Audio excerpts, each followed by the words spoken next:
Kasala burst in the early hour of today as the US finally reject Bola Ahmed Tinubu. They rejected Bola Ahmed Tinubu and they gave him a very short time to vacate office. Biden made this known, and this made Tinubu to be in panic in the early hour of today, even with everything that Tinubu is doing to meet up with everything and to make sure that he have a collaboration with US. They decline him big time, and this verdict have made all Tinubu supporters to be in total coma because their power only lies in Nigeria and their manipulation lies only in Nigeria. But this order is coming from an international community. It is an order from above that they cannot manipulate and do anything about. So the US have finally given out their date for Bola Ahmed Tinubu to vacate office, and the date is stated. I would like guys to stay connected to the end of this video. If you can share this video, ensure you share to different social media platforms. Let it go viral, and if you can share it, like it, give it a thumb up so that it will be recommended for us. Stay connected. Going back again. Welcome you back to LAJUPOG Watch TV. I don't have bad news for you today. The home of religious gossip. And boy, you should leave the fight for Mohammed. What is happening in the Christendom? Join now to make sense with LAJUPOG.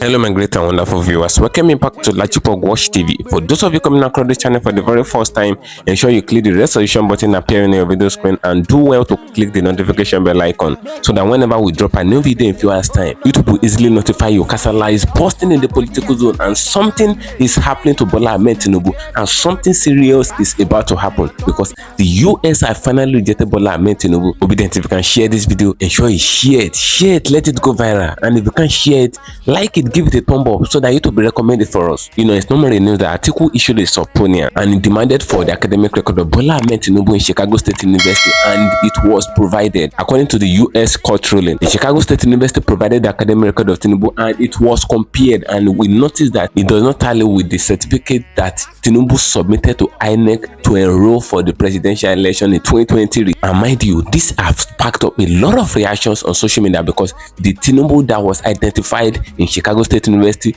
was a female, and our president that we know here is a man. Now, amidst all this controversy, Tinubu have not come out to make a single speech regarding what is happening, just like as if he agreed to the fact that he forged the result, because they're already accusing him of result forgery and identity theft. You know, this is a big crime as far as the international body is concerned. Tinubu never come out to make a speech regarding this thing since they have released the result to Atiku Abubakar. But a lot of people have been coming out, a lot of spokesperson of Tinubu, they have been showcasing online, and one of the came out yesterday and was mentioning on the fact that the certificate that Tinubu tendered to INEC was a ceremonial certificate. That ceremonial certificate can be gotten from anywhere. They are even advertising on social media and all of that. So he's now speaking for Tinubu that the certificate that Tinubu tendered was a ceremonial certificate, that the real certificate is yet to be out. But that is a big lie.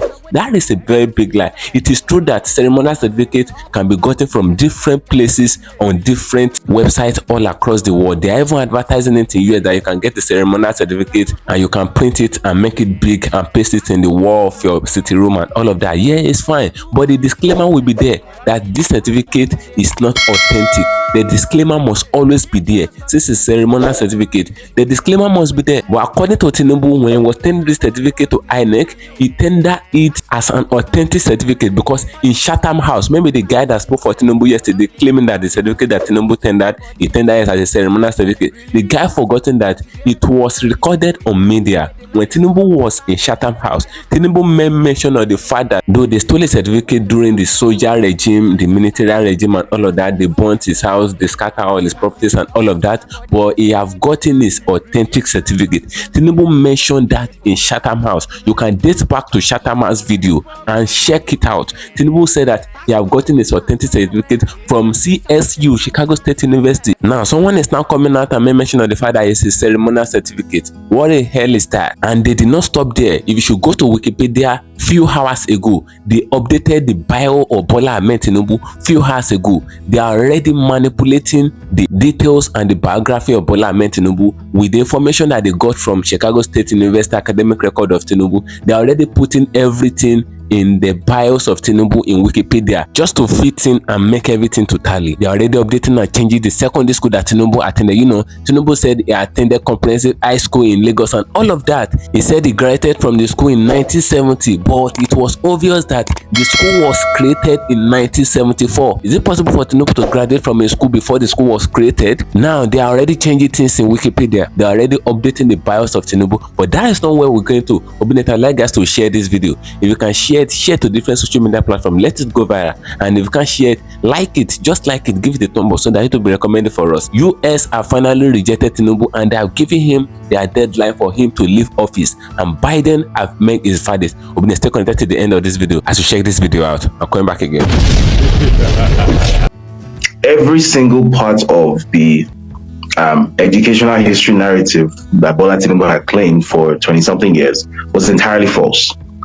So, for example, the person who supposedly was on file at Chicago State University, the person known as Bola A. Tinubu on file at Chicago State University, the records clearly showed, bear in mind these records were obtained under subpoena, the records clearly showed that the gender of this person was F, female. Right, to the best of our knowledge, the person we know today as Bola Ahmed Tinubu was born a man, has always been a man. So that can only mean that if the person on file at Chicago State University was female, and this person who claims to be that person is male, then that means identity fraud has taken place. So that was the most important thing. Some other things that were established were that the supposed Chicago State University certificate, which is submitted to INEC, was not in fact issued by Chicago State University, that this was a certificate that was issued from a cheap, that was obtained from a cheap online forgery service called diplomamakers.com. And we were actually able to trace this forensically, showing the path from A to B, that this certificate is based on this template from this website. It even has the same grammatical errors on it, the same layout, that sort of thing. So and this issue was actually taken to court in November 2022. We actually took this to court, went to the Federal High Court in Abuja, and in the typical manner of the Nigerian judiciary, they disgraced themselves. So what simply happened was that the case was not assigned to a judge. Every single judge ran away from it. Nobody took on the case. So it basically timed out. So it was kind of funny how during the rulings delivered at the PEPT, Justice Samani claimed that these issues were pre-election issues because these issues were in fact raised before the election, and the judiciary did its absolute level best to frustrate the hearing of this case, to make sure that the case wasn't heard. So now that the PDP candidate ATIKU Abubakar has decided to take this to the front burner, it has become an issue, basically. So what ATIKU is currently doing in court in Chicago is basically going through the exact same legal process that Mike and Nahureba already went through over a year ago. And the simple reason for that, and for me, the nonsensical reason for that is under Nigerian law, if those records are obtained directly by a participant in the ongoing case, i.e. ATIKU, for whatever reason they have more probate value to the court than when they were obtained using the exact same process by somebody who is not directly involved in the case. So even though we already know what these documents are going to say, because we already have them, and we had them for more than a year, what the Nigerian court system is basically going to say that as long as these documents are not issued directly to the court in response to this matter, even though they were also obtained under legal subpoena, blah blah blah, we're not going to recognize them. Which to me is a very nonsensical thing, but that's just how the Nigerian court system works, unfortunately. Basically, the Nigerian judicial system is very heavy on unnecessary process that doesn't benefit, that doesn't add to the substance of anything. It's process for the sake of process, complication for the sake of itself. It doesn't add or take away anything. It's just meaningless rigmarole. That's what the Nigerian judicial system is chock full of. And unfortunately, this is what leads to that infamous thing we know as justice by technicality. Because when you have 1,001 processes that do not need to be there, and they're just processes for the sake of processes, there's always the possibility that the more processes there are, the more possibility there is that there's going to be some failure of adherence in one place or the other. And once there's one minor failure of adherence in one place or the other, then you can use, then the whole case is struck out on technicality instead of on its merit. We've seen an example of this recently when during the appeal court judgment at the PEPT regarding the issue of Tinubu's undisclosed citizenship, which by the way is a very clear instance of perjury, because on his INEC EC9 declaration form he was asked, have you obtained citizenship of another country? Tick yes or tick no. He ticked no under oath. And then here is evidence, i.e. the Guinean passport that belongs to him, showing very clearly that he lied. He in fact has obtained another citizenship. And instead of ruling based on the merits of that issue, the court said, oh well, the way this thing was introduced, the way this evidence was introduced into the courts didn't meet so and so and so standard, therefore it's struck out. So in other words, justice has not been served at all. You've paid the technicality has received higher probate value than the actual merit of the case. And this is the hallmark of the Nigerian judicial system. If that were to have happened in the UK or in the US, or maybe that's even too far, let's even use countries we can even benchmark ourselves with, like Brazil, South Africa, Pakistan, Indonesia, right? If such a thing were to have happened in such countries, I think you'll find that the judges would have said, well, whether or not there is a technical issue here, minor technical issue here or not, the merit far outweighs that minor technical issue. And by the way, that is very much a principle in jurisprudence pretty much everywhere in the world, that where there are potential, there are minor technical issues that could potentially be used to create issues within a case, the judge actually has it's at the discretion of the judge to assign priority to the merits of the case over the technicality. Right? The judges actually have that power. But in the Nigerian justice system, the judges will never exercise that power. All they will rather say is the technicality comes first.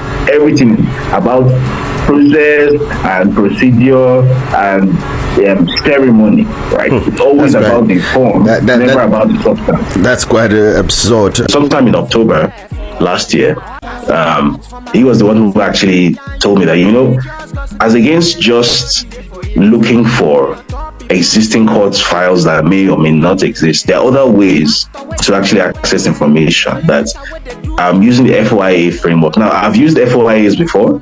I've sent FOIAs to the American SEC, to University of Oxford in the UK. I've used FOIAs extensively, but I had never sent an FOIA to the FBI before, because I didn't believe the FBI would even. I expect such institutions to be very arrogant in the way they deal with the public, based on my experience of trying to reach out to the DEA. So he was one who actually kind of educated me that yes, the FBI probably will decline the FOIA, but there's a secondary process after that to actually get hold of this information. You can actually take the FBI to court. You can actually carry out litigation. So that process began in October 2022. We sent the initial FOIA. When the response came, the initial response was, due to privacy concerns, we're not going to give this information. It's a private citizen, blah, blah, blah, blah, blah. We appealed. The second response was, they have identified 70,107 pages of relevant information, blah, blah, blah, blah. However, they are still not going to give us this information based on privacy considerations, which I consider to be a fatuous argument, because at this point, this person was like one of the front runners for the president of Africa's largest country. So how can you say that this is private, that privacy concerns here? This person is no longer a private individual. He's putting himself up for elective office.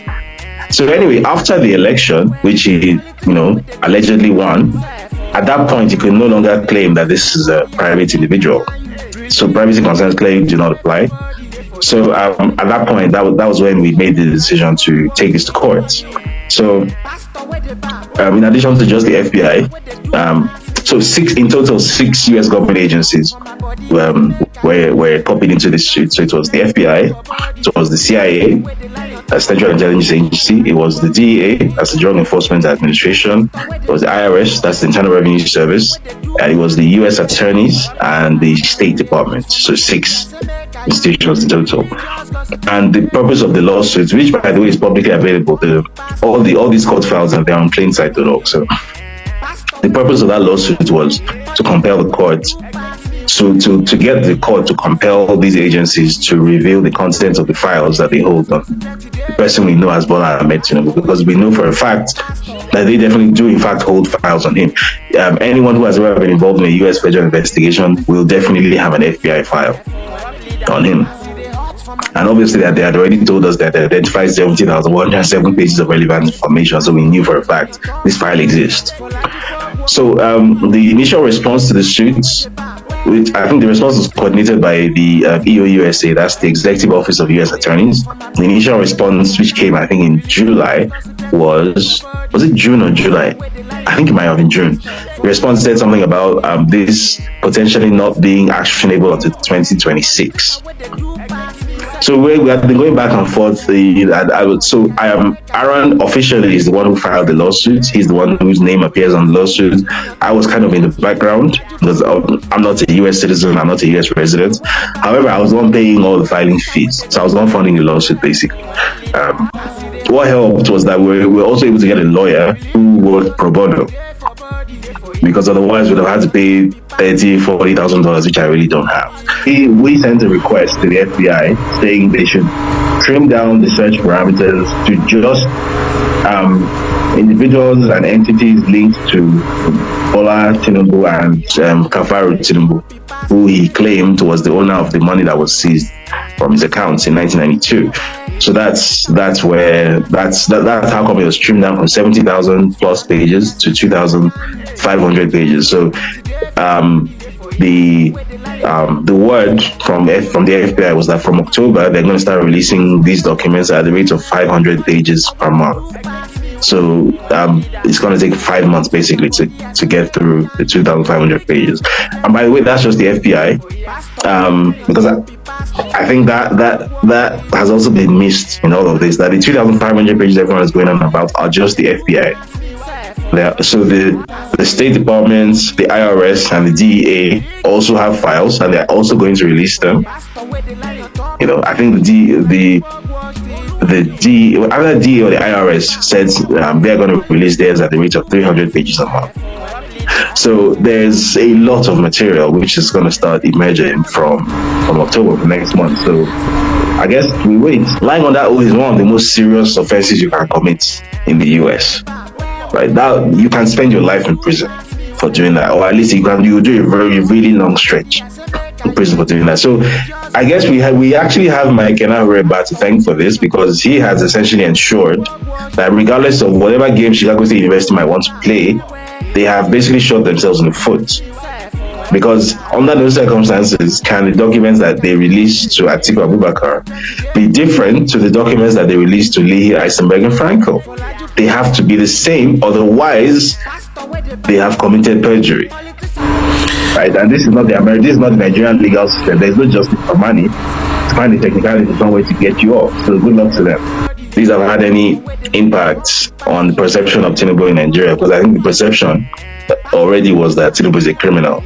So this has not significantly damaged his perception, because there was nothing to be damaged in the first place. It was already at zero. So it's pretty much what people expected.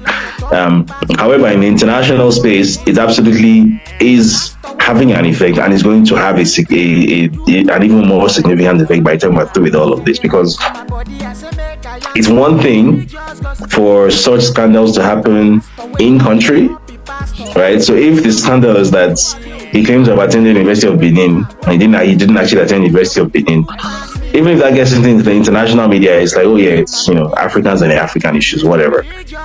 But this is an issue that is rooted in the US, right? That's where the problem is, right? Because Buhari had a similar issue where to date, as we speak, Buhari has never actually proven that he completed his secondary school. Right, and they also submitted forged documents, and somehow they also got away with it. I think because Nigerians have a very short memory, Nigerians have forgotten that Buhari presented a forged WAEC certificate to INEC, where the name on the certificate was Mohammed Buhari, even though his name is Muhammad Buhari, and the passport photo was of him at his old age. Nigerians have forgotten all of that. But the thing is, you can get away with that because it's WAEC. It's a West African thing, it's a Nigerian thing. Nobody really cares. But when you are forging a Chicago State University certificate, they are bringing the US into it.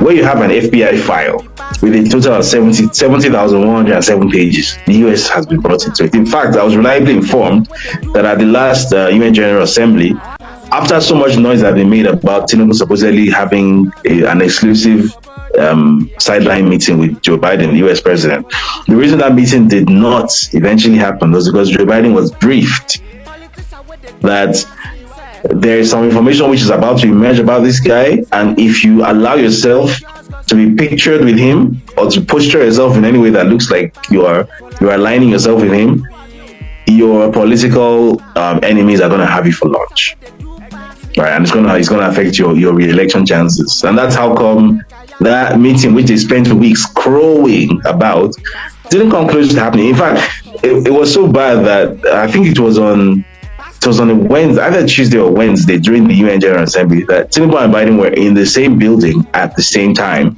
I think Biden had given a speech, and his aides were trying desperately to book some kind of appointment or meeting with Biden, and Biden's people knocked them back. They don't want to be seen within a country mile of the guy now. It's like the guy has feces rubbed all over his body now. Nobody wants to be seen with him. Nobody wants to be near him. Both in the US, in the international space in general, his brand is toxic now, and it's only going to get worse. So, I mean, at the end of the day, he only has himself to blame for all of this. I think I said it long before the election that if he wasn't such a hubristic person who genuinely believes that everybody else is stupid except him, he would never have run for election in the first place. He would have just sat down in Bodilon and been, a kingmaker the way he had been for years, and he would have been okay with that role. But I mean, he decided to bring it, he decided to take it here, he decided to put himself out into the public space. So whatever happens to him now, it's his own doing. Thank you for staying connected, my great and wonderful viewers. That was David Hundeyin saying all these things in this very video. That guy is a very great journalist, an investigative journalist as far as Nigeria is concerned, and all of that. That guy knows all, and he knows a lot of secrets regarding Bola Ahmed Tinubu. According to what Biden did before the Chicago State University released the academic record of Tinubu, Tinubu was trying to have a roundtable meeting with Biden, the United States president, and all of that, just to ensure that the whole world will see him around Biden and, can manipulate everything in the judicial system of the US. But Biden declined. Even when he and Biden met in the same building to make speech, Biden still avoided him. Biden did everything possible to avoid him because Tinubu is very toxic to all world leaders at the moment. Even the African leaders that Tinubu is mingling with at the moment, all of them make some step back. They don't want to have anything to do with Tinubu because they know that at this time that Tinubu can affect their political career. So Biden himself knows this thing. He knows that if they should see Tinubu around him at this moment, that it's going to cause a lot of trouble for him. So he have to avoid Tinubu even when they met in the same building, because a lot of people knows everything about what is happening to Tinubu at the moment. They know what Tinubu is doing and what he have did. They know that it's a very, very bad thing. So seeing them around Tinubu, it will be like as if best of the same feather flocks together. And mind you, the US policy is very, very great, because if the US citizens to see that Biden is mingling with this kind of person, they will be like, oh, Biden and this person is having the same thing in common. And the US policy and Nigeria policy is not the same. US will never pervert justice, and they will never do anything dirty. And mind you, the US people, the US citizens, they are not like Nigerian citizens. The US will always call a spade a spade. That is their policy. And Biden is already having political issues. So if they should see him around Bola Ahmed Tinubu at the moment, even with the fact that all international communities, they are very angry, international citizens, they are not happy with Bola Ahmed Tinubu, with the forgery and with everything and the imposition that is doing on Nigerians and all of that. So if they should see Biden around him at this moment,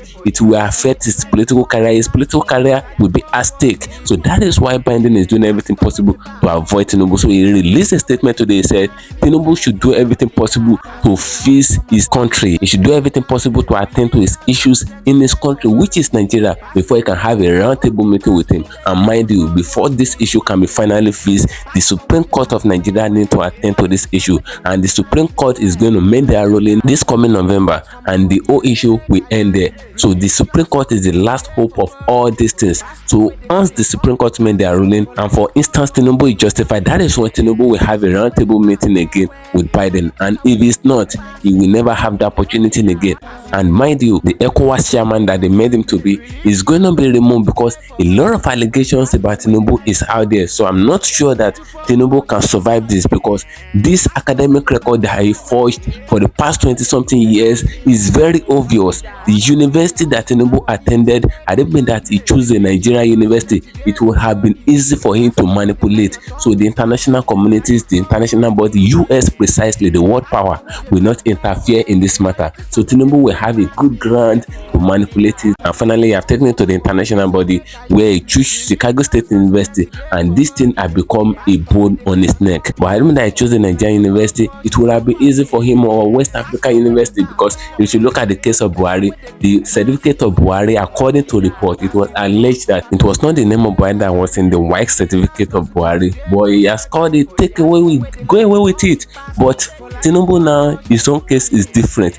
This is a certificate forgery. An international community, precisely a US university, is at stake. And don't forget, when Mesoma forged JAMB certificate back then, JAMB striked him 3 years. They said he will not be able to enroll or write JAMB for the next 3 years. Mesoma, the young girl that formed the JAMB result back then. So if that girl can be penalized, how much Mobola meant Tinubu, because that girl did not stay well under oath, but Tinubu still sworn under oath. So Tinubu cannot abscond with this. He can never go with this, because if the Nigerian judicial system is just like the US judicial system, Tinubu will even be jailed. So what is your take regarding this issue? The secondary school that Tinubu claimed that he attended, it was all lies, because Tinubu claims that he finished from the secondary school in 1970, and mind you, this secondary school was created in 1974, the comprehensive high school in Lagos. It was created in 1974. You can make a research on that. So is it possible for Tinubu to graduate from a school even when the school have not been created and all of that? You know that is a big lie. Now they are already updating the bios of Tinubu in all social media platforms and in all websites like Wikipedia and all of that. Due to the information that they got from the Chicago State University, they are already fizzing everything in to fit in and to fit it up. That is what these people are doing at the moment. Drop a pin in the comment section of this video as I'm going on there to get another another for you. And sure, follow me on my social media handles on Facebook at LAJUPOG TV and LAJUPOG Entertainment, and Instagram at LAJUPOG. Guess what, guys? See you in my next video. Bye. I see the hot for my body, I say make I yarn you. Religious gossip plenty day for body. Pastor where the line on top, be pastor. For LAJUPOG watch TV. Pastor where the bar, where politician where they do pass himself. All the while you waiting for church. All as LAJUPOG watch TV.